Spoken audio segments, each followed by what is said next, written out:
Are you ready for some scary movies? I'm ready. Well, we've got 5 of them for you this week. 5 movies and 5 shorts. And some were scary and some were funny, and we've got an eclectic mix today. Now, who the heck are you? I'm Kevin. I'm Brian, and we're the horror guys. We're the horror guys. Yay! Getting a little ahead of ourselves today. Yeah, we forgot to introduce ourselves. Yeah. So, we are from horrorweekly.com and horrorguys.com, 2 of the greatest horror sites in the universe. That's right. Prove us otherwise. Award-winning, says us. Yeah. We had our own private award ceremony just the other day. And we won! Yay! Amazing! Yay us! The Academy Awards are coming up soon. Uh-huh. I heard they delayed the nominations. Why? I don't know. Because of the LA fires? Yeah, probably that was it, yeah. Yeah. Letting people catch up on stuff. Yeah. I think Winnie the Pooh, Blood and Honey is going to be nominated a couple of times. Okay. The second one, not the first one. Okay.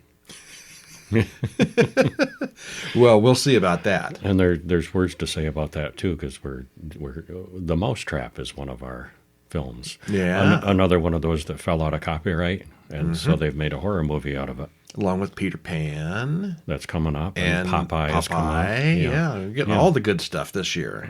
Well, we're going to start out with a Korean ghost curse tale that's Exhuma, and follow up that with another ghostly one, Chateau. And then we're going to get away from the ghosts and meet a serial killer in the Mousetrap. And there's a hashtag AMFD. All my friends are dead. And then we're going to go retro and see what the Y2K bug was really like. I remember it was just like this. It was just like this movie. I don't remember it being quite like this. Yeah, this really happened. Yeah, it's a documentary. And then we got a bunch of shorts for you, too. We do. Yeah. Well, where are we going to start? Oh, we should start out with Exhuma. You liked this one. I did. It was cool. Written and directed by Jang Jae-hoon, stars Choi Min-sik, Kim Go-yoon, and Lee Do-hyun.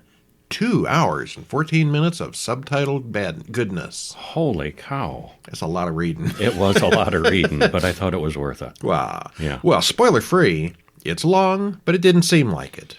Actually, it did kind of seem like it, but I didn't get bored. No, not at all. At several points, it seemed like things were going to wrap up. Like, oh yeah, problem solved, it's done. Oh yeah, they're done, and then something else happens. Yeah, it doesn't end easily. Yeah.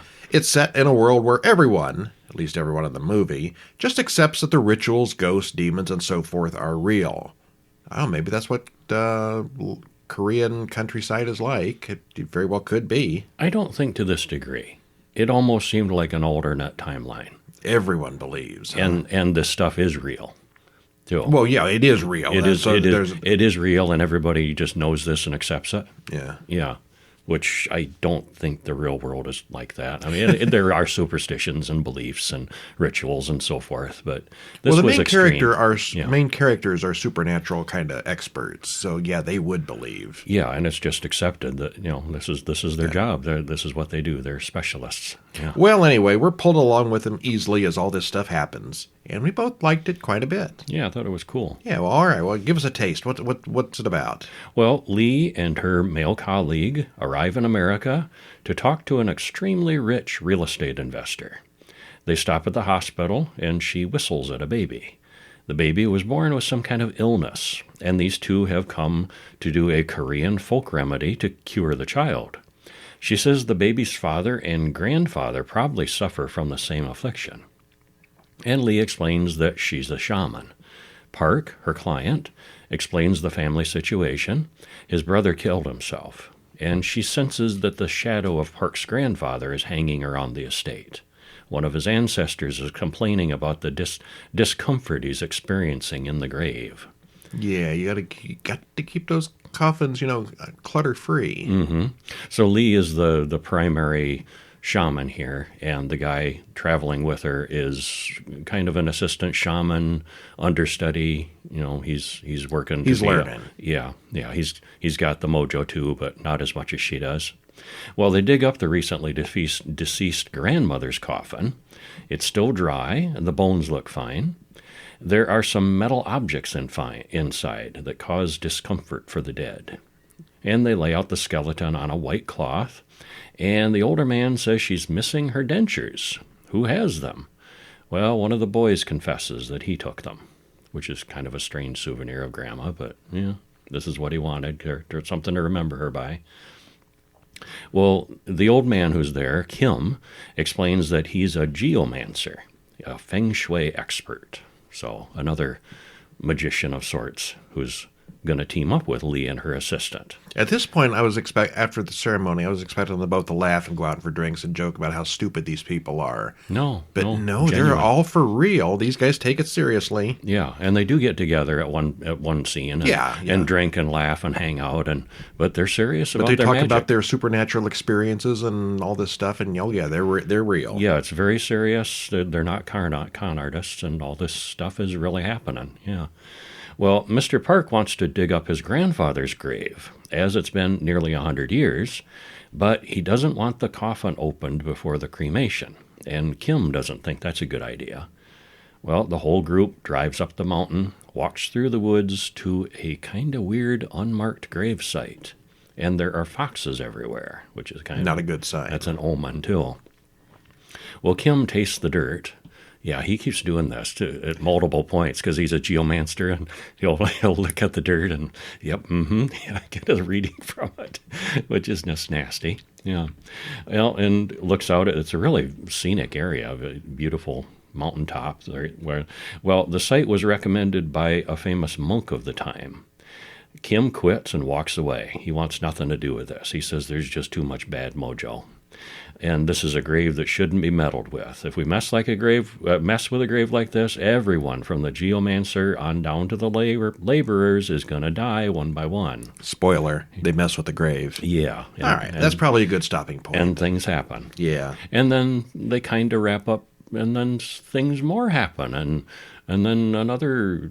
Yeah, element. The grandfather causes them some trouble, and then they fix the grandfather, but wait, there's more. There's more complicated than that, yeah. Well, who knew? Korean folk rituals are even weirder than ours. Yeah.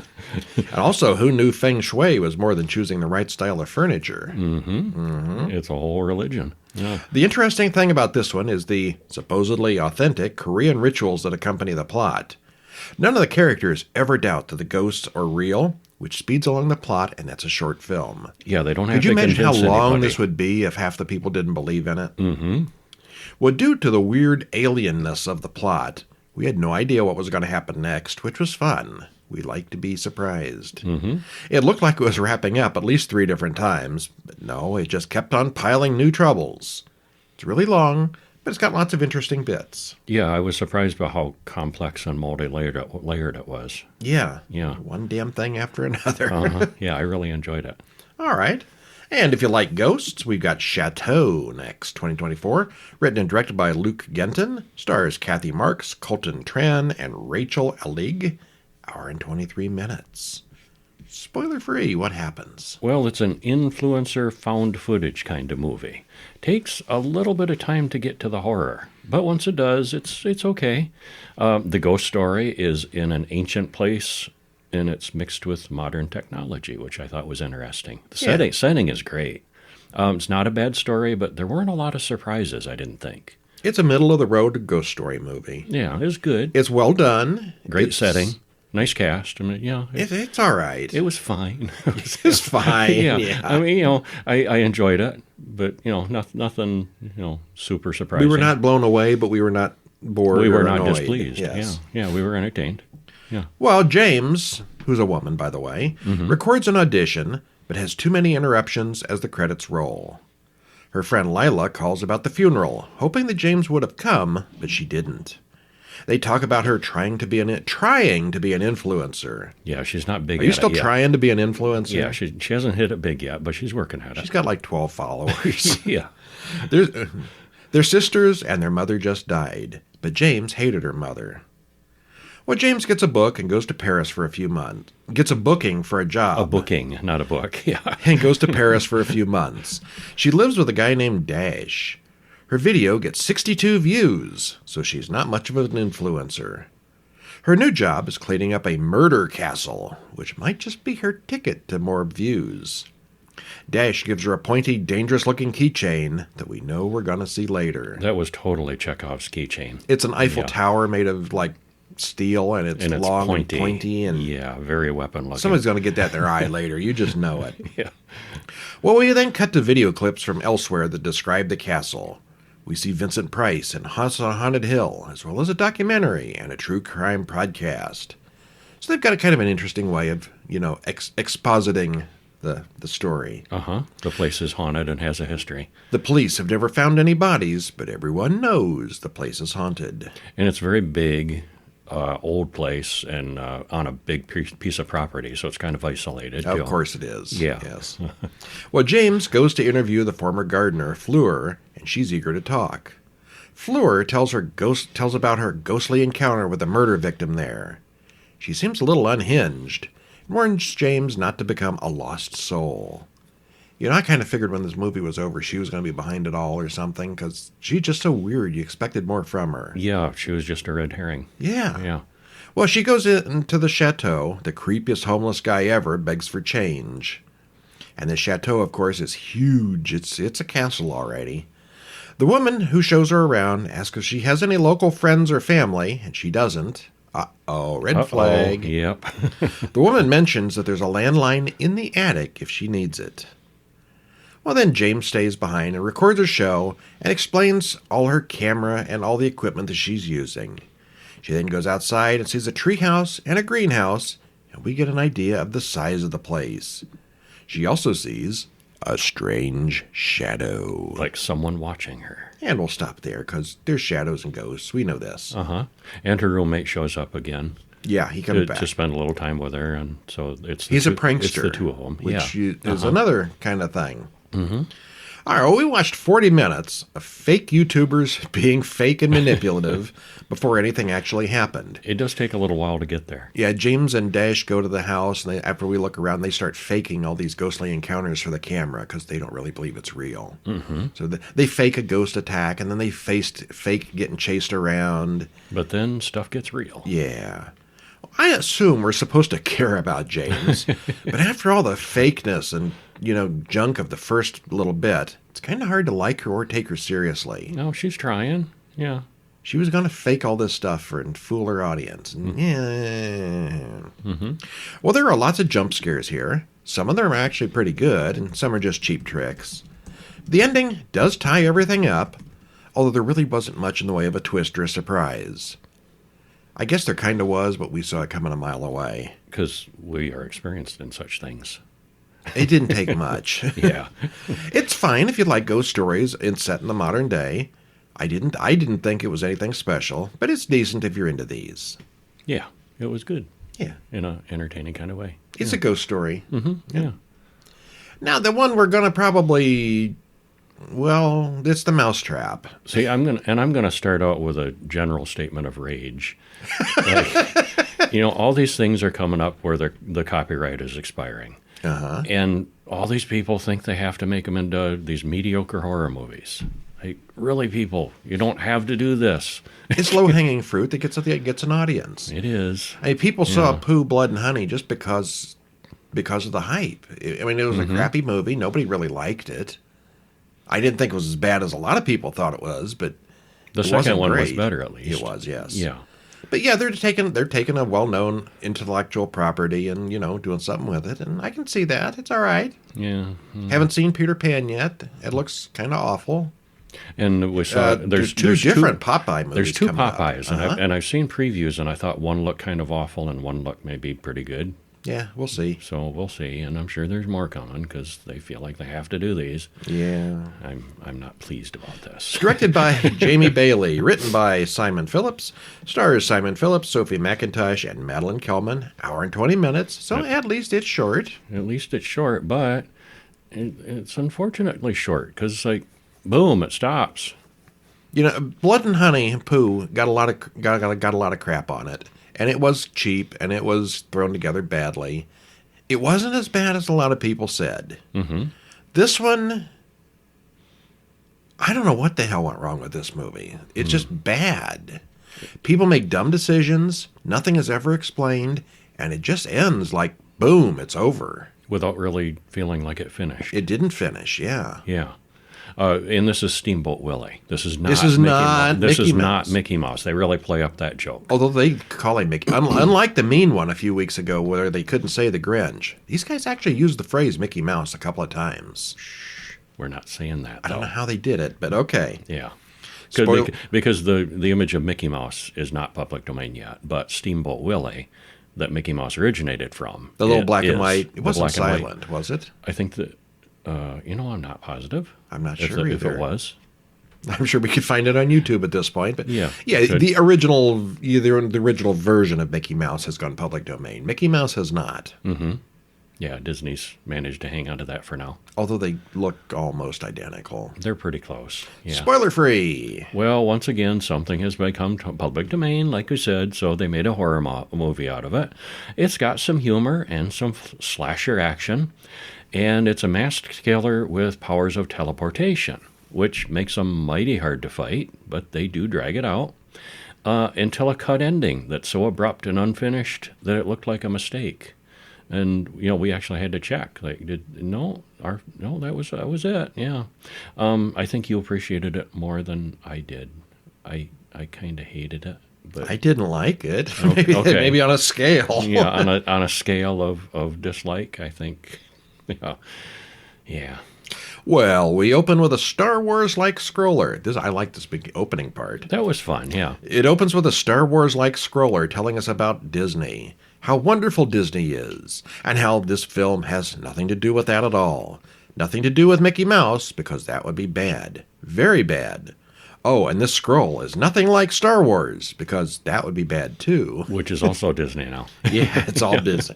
So yeah, it comes right out and it points it out. It puts hangs a hat on it. This is not Mickey Mouse. Mm-hmm. Well, we cut to Detectives Cole and Marsh preparing to interview a suspect, Rebecca. She warns them that telling her story will be bad. And I expected something to happen with her at the end, and No. Yeah, I was expecting that too, but yeah. And credits roll as we watch the original Steamboat Willie play. No, it's not Mickey Mouse.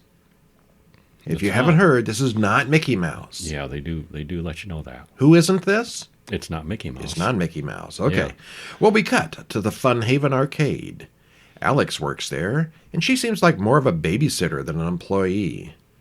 Mickey, the boss, the boss Well, comes it's a over guy. Yeah, named that. Yeah. and tells her and her friend, Jaina, that they need to work late. Mickey then goes into the back room and watches Steamboat Willie on his old projector. He's even got a latex mask of the character in a display case. He hears laughing at the image as the image on the screen behaves oddly. He walks over and reaches for the mask. So I guess it was him possessed. Yes, it's him. It's him all along. We know Yeah, this, yes. yeah. We don't know why. Don't we know never why. find out why. No. Evil mask? Magic cartoon? He just too much into Copyright Steamboat expired, Willie? and now he can roam the world free. Yeah, I don't know. Possessed by the ghost of public domain. Yeah, I guess. So yeah, we never get any explanation as to why this happens. Jaina talks Alex into covering her late shift alone and then leaves. Not long after, she sees the mouse running around inside the arcade and runs right into 8 of her friends who have rented the arcade for Alex's birthday party. Oh, look, victims.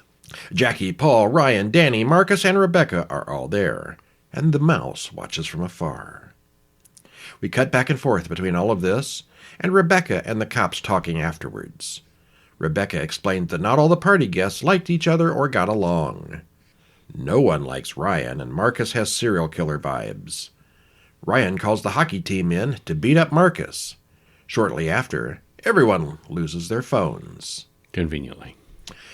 If you ever go to a party and they pass around a bag to take the phones, Don't. Yeah. Or start carrying a decoy phone or something. Uh-huh. Paul and Jackie sneak off into the back room to make out. The group decides to go to a real bar to drink, but finds that the door is chained shut, and their phones are all missing now.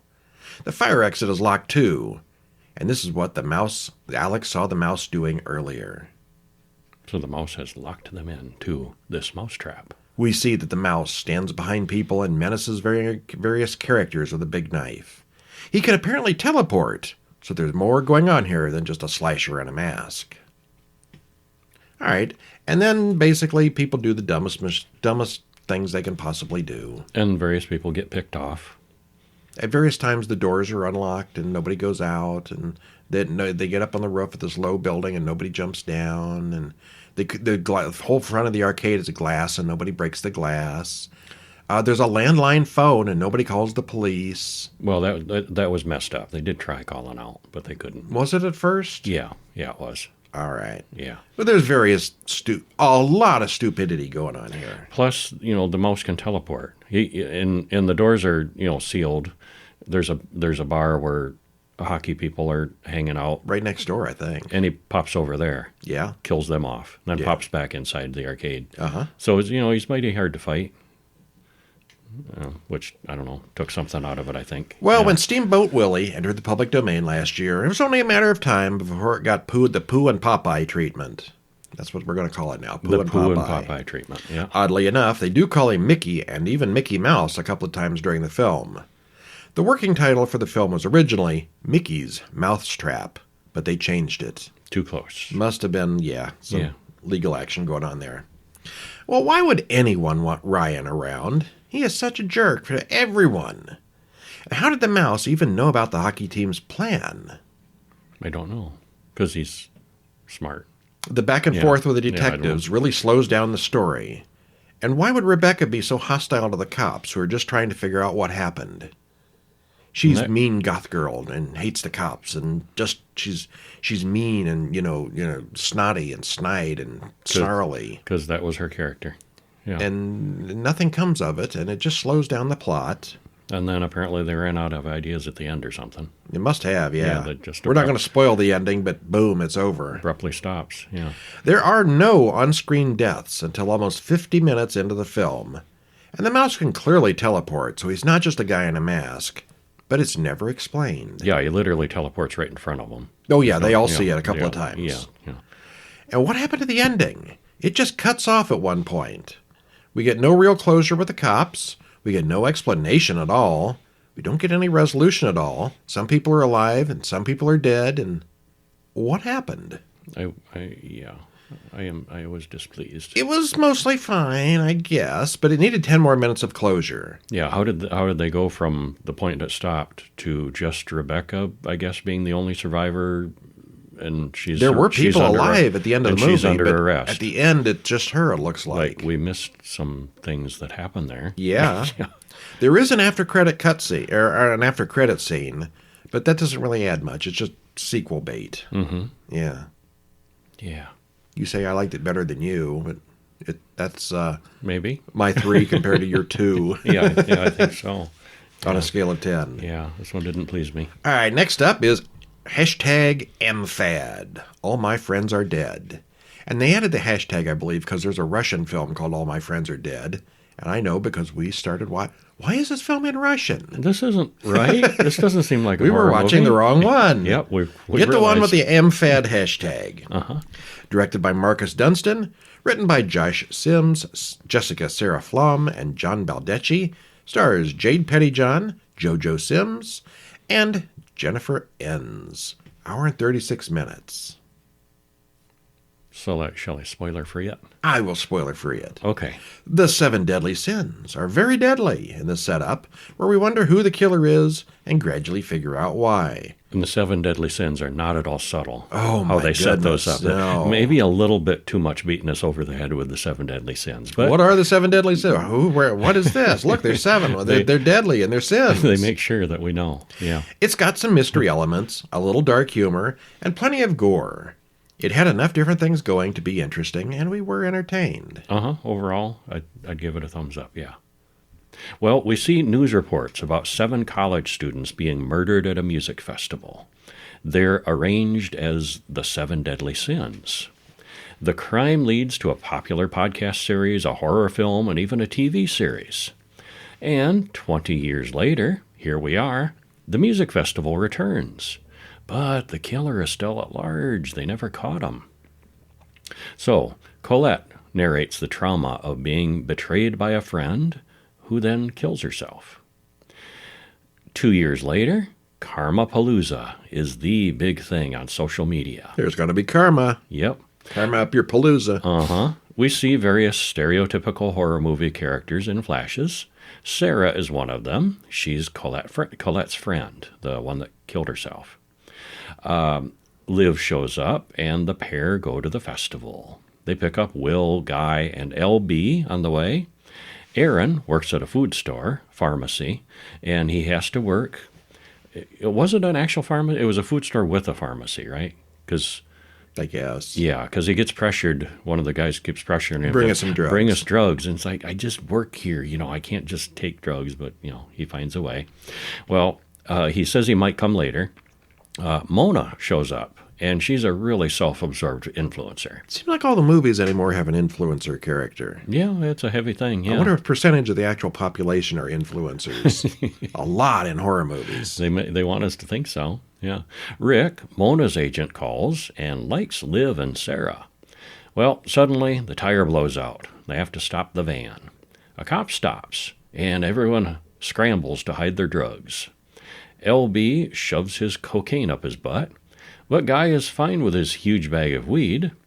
The cop explains that you need a place to stay tonight since the repair shop might take some time, and the whole group piles into the police car and heads into the only B&B available in the area. LB tries to hide this great big bag of pot, and he drops it at the cop's feet, and the cop looks at it and says, that's legal here. It's a joke. Mm-hmm. Would a quantity that large be legal? Most states have like a limit. It's really pushing it. Yeah. Yeah. It was for the joke. Yeah. But yeah, that was an excessive amount. Yeah.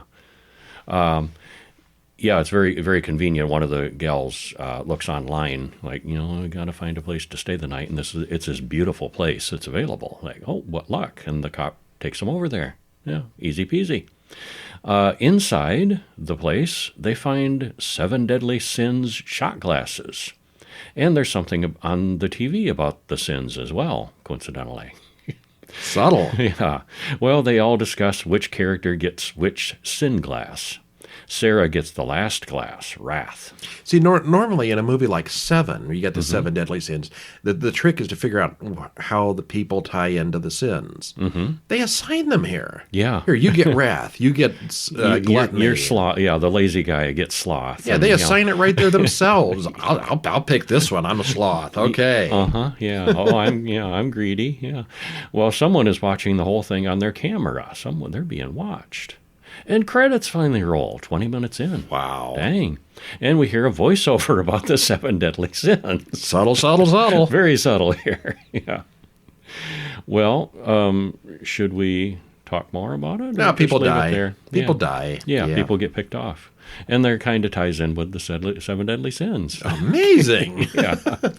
But it has enough, it's not typical. There's enough twist and mystery and trying to figure out who's doing the killing. And overall, I liked it. The film subtly mentions the 7 Deadly Sins about 19 times before the credits even roll. So we made a wild guess that they would affect the plot somehow. Do you think young people don't even know what that is? It's possible. Yeah.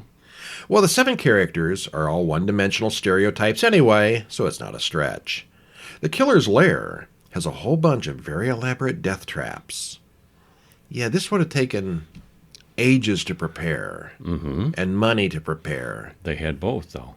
Yeah, okay. Yeah. And JoJo Siwa, who plays Colette, got second billing for less than a minute of screen time. She's the one that kills herself in the opening. Not much screen time at all there. Yeah. That's a good contract. In the very first scene, we see Colette with Sarah, so there's really no surprise later.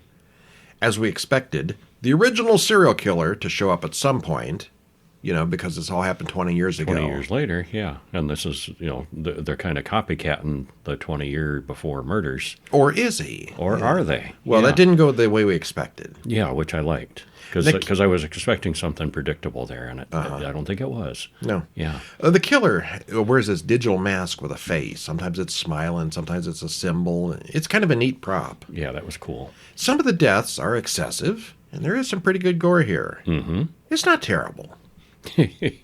Yeah, I enjoyed it. Was entertained. It's kind of a typical slasher movie, but it's got some interesting bits. Mm-hmm.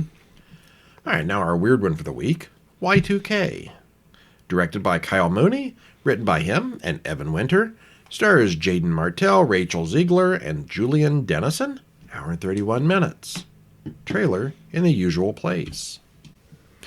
A couple times in the past year, we've praised Late Night with the Devil for really nailing the 70s. Mm-hmm. It was very accurate and authentic feeling, and this one does the same thing with 1999, but in a cringe it doesn't way. though. It's it cringy. Doesn't really though. It definitely emphasizes the cringe of the 90s. It's Cringe the movie. And once upon a time in the 90s, for all you young folks that don't recall, they saw this problem coming with the year 2000. All these computers and everything, systems, electronics and everything that they had been programming for decades had since two the digits beginning for the date. had only 2 digits for the date. And so when the year 2000 was going to roll over, all these electronics and systems would have been totally confused, thought it was 1900 instead of 2000, or even not known what date it was at all. So they had to spend all kinds of time and effort going through all this code and fixing it to 4 digits instead of 2 digits. And that's really what the big deal was. And it cost a ton of money, and everybody was panicking. The elevators are going to be falling out of the buildings, and the power grid's going to go down. If they hadn't fixed it, it would have been awful. But they saw it coming, put the time and effort into it, and it wasn't that big of a deal. I remember very little actual disruption. Yeah. Not much really happened. Because they planned for it and saw it coming. And, they headed this off. But here's an alternate timeline where something else happened instead. Yeah. And like we said, it's kind of cringe the movie. We don't remember 1999 being that cringe, but it was somewhat, and maybe for some. But this is an alternate timeline where the Y2K bug was not only not fixed, but the machines turn deadly and take over. And it violates the laws of physics quite a bit, and they generally don't act like computers really act. It was a little heavy on parody, but it was okay. It was kind of a fun movie. I would call this almost more of a comedy than horror. Yeah, very comedy. It's got some violence and violent comedy.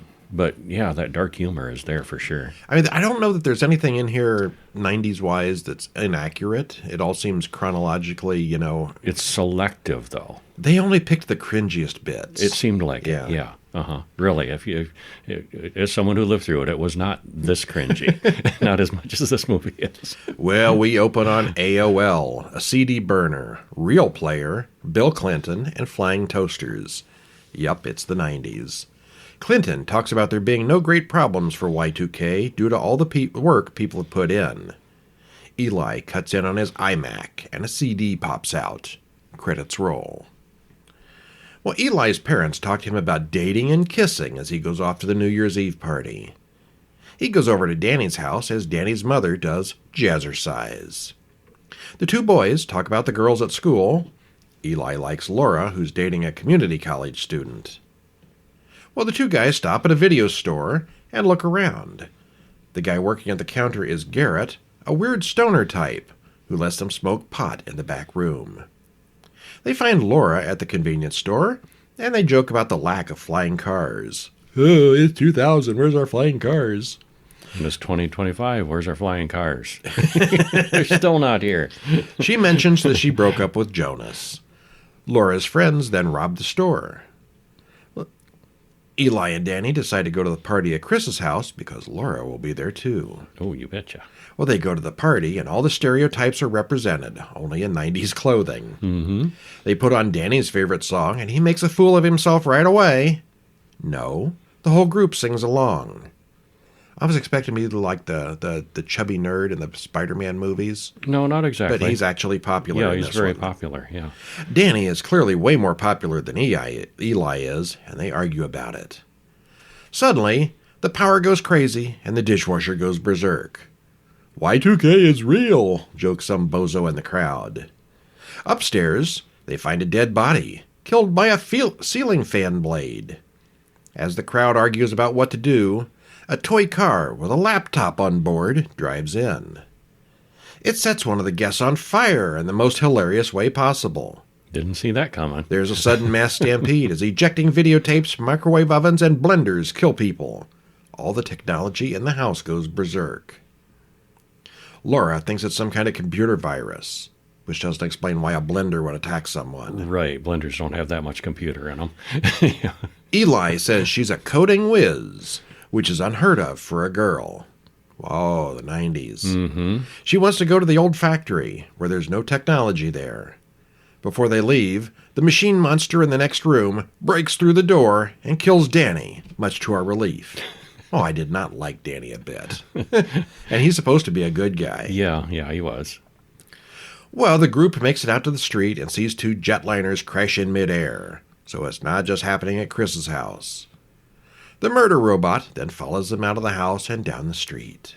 Do you remember the movie Maximum Overdrive? With the trucks? With the trucks. Uh-huh. Yeah, I thought this had the element of that, too. Yeah, where it did. All the technology turns killer. Things that should not be alive suddenly become alive. Mm-hmm. Yeah. Yeah. All right, well, going down to the commentary part, who knew that we'd be seeing the year 2000 done as a retro story? And as a horror movie. Yeah. Wasn't expecting that.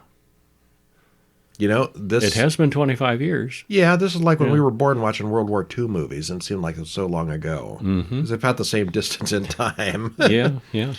Well, we are officially old now. Mm-hmm. There are so many jokes about Enron, AOL, and other cringy dated stuff. Lots of nostalgia here. There's a lot of it, and maybe it's a little over the top. Mm-hmm. I was there in the 90s, and it wasn't this cringy, really. No. It's all more comedic here than horrific. Mm-hmm. But it's still horrific, too. There's a good body count. So Y2K happens, and suddenly there's this giant murder robot in the kitchen or whatever. Where'd that come from? It just assembled itself. Yeah, I think so. Yeah. The wires and stuff are moving on their own. You can see the wires doing like stop motion, squiggling around, making things. Computer viruses don't make wires move around by themselves. No, they do not. At least not so far. I thought the casting here was pretty weak. Jaden Martell as Eli is way too wishy-washy to be an interesting leading character, and looks like he's about to cry in every scene. Okay, it wasn't that bad. I call him Dollar Store Harry Potter. There was a resemblance there, yeah. Yeah, I thought he was okay in the role. I did not. Okay. Julian Dennison as Danny is annoying in every single scene, but that's probably intentional since all the characters are obnoxious in their own ways. Yeah, I think they were playing that up. Yeah. Because people in the 90s were cringy too. It's a silly film that could have been great with a better cast, maybe just a little less parody. Maybe. It's a comedy. I would not even call this horror. It's a comedy with some violence. You're amending your review. I'm amending my comment. Yeah. It sucks. No. No, I didn't think it sucked. Okay. I enjoyed it overall. Hey, it's time for some short films. Really, with the exception of the Mousetrap, I would give these at least a moderate thumbs up. I liked Exhuma. I loved Exhuma. Yeah, that was my favorite of the week for sure. Most of the others did make me sick. Okay. We both give a strong thumbs up to Exhuma. Yeah. Exhuma. Not eczema. That's right. just Eczema is a skin disease, yeah. Exhuma. All right, so let's change the channel here and watch some short films. Okay. We will start with The Little Girl Eater from 2023, directed by Tizian Herzberger, written by Tizian Herzberger and Septimus Dale. Stars Siegbert Patcher, Jacob King, Maya Bloom, and Penelope Kettle. 12 minutes, and you can watch this one on YouTube. Tizian and Septimus. Awesome. This must be a foreign movie. Mm-hmm. Well, Mom and her boyfriend want to have some alone playtime in the car. So they let little 8-year-old Miranda out to play alone on the cold, isolated beach. Well, Miranda's on board with it. She wants to go out to the beach. And they're like, yeah, you go. Yep. And we'll just, we'll hang out here. Yeah. Well, what could go wrong? We soon see. Miranda finds an injured man in need of help. Or is he? What is going on here? Yeah, well, we do find out, and it's kind of tragic. It's beautifully shot and paced extremely well. The real villains here are obviously the parents, and you have to be careful what you say to kids. And how you listen to them, and how do you respond to them. Yeah. Yeah, this was good. Don't let your kid wander around an isolated, abandoned, British beach, or is Australia. Where was this? Do you remember? I don't remember exactly. No. Okay. But they're crap parents that abandon their kid. Well, and then they don't listen to her when she comes back telling them, something. And Yeah. yeah, you got to see this one. Yeah, I thought it was really good. Short film, Behind You, directed by Brian Hancock and Brody Scott, stars Brooks Hoffman and Delaney Hoffman. Brother and sister, I assume. 7 minutes, and you can watch it on YouTube. Well, a brother and a sister sit in bed and watch TV as friends gather outside. They all want inside. When the friends come inside, they see that something terrible has happened.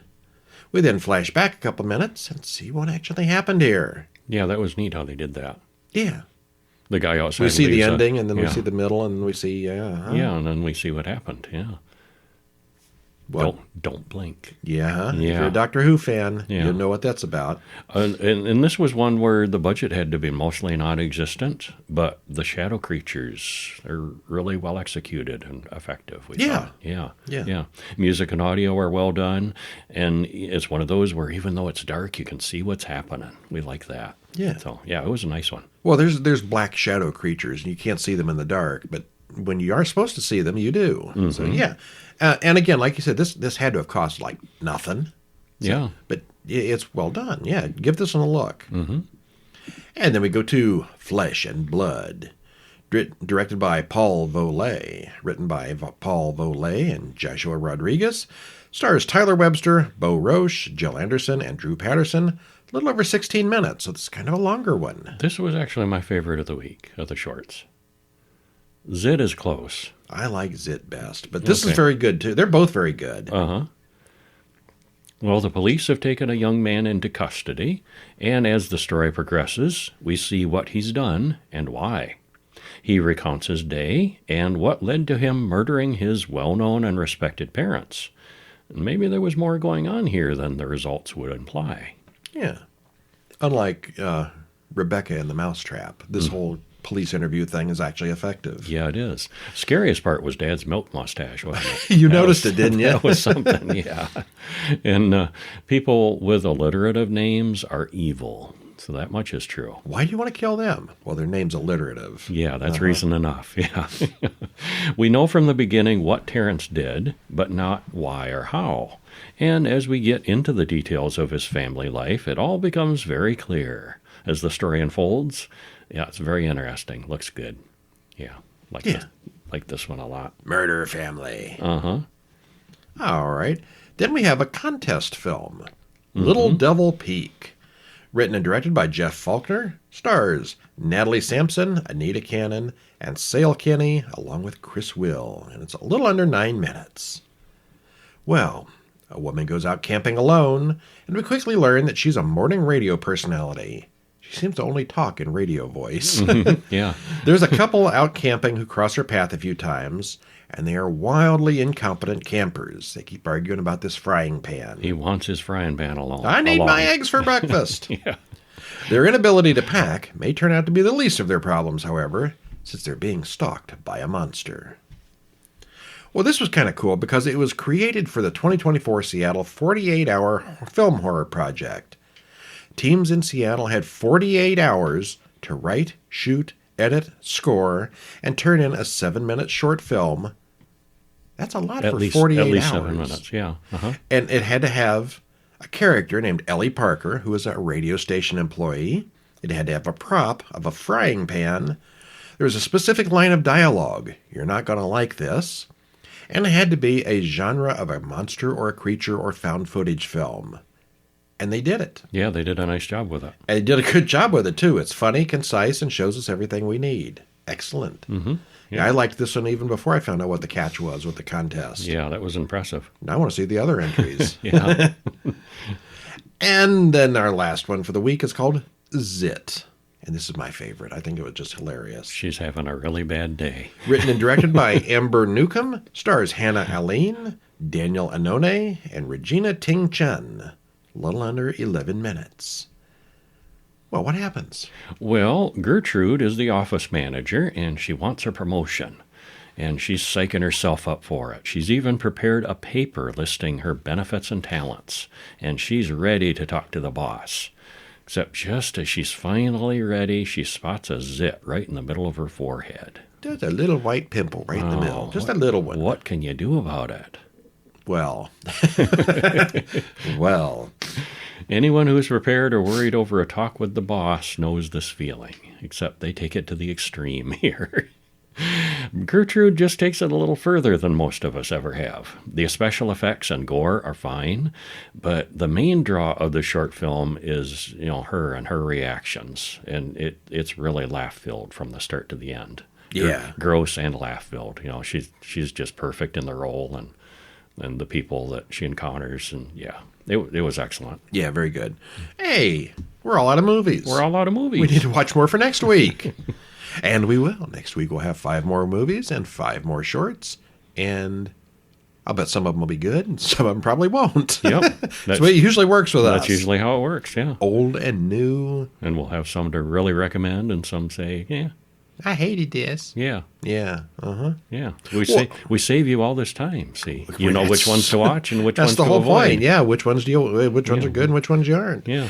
And if you want to read we don't spoil them anymore. If you do want to read the full spoilers, stop in over at horrorweekly.com, and all these movies are there with the complete spoilery synopsis, so you can read them from beginning to end. If you want to know what happens in the mousetrap without actually wasting your time, just go there and read it. Mm-hmm. Yeah. Perfect. While you're there, sign up and get the weekly email for free. It comes right in your email box, and it's got the full text of everything, along with a link to the podcast, so you won't miss an episode. What a deal. Yeah, it's all that for free? All that for free. Nice. All right, well, I'm Brian. And I'm Kevin. And we'll see you next week. See ya.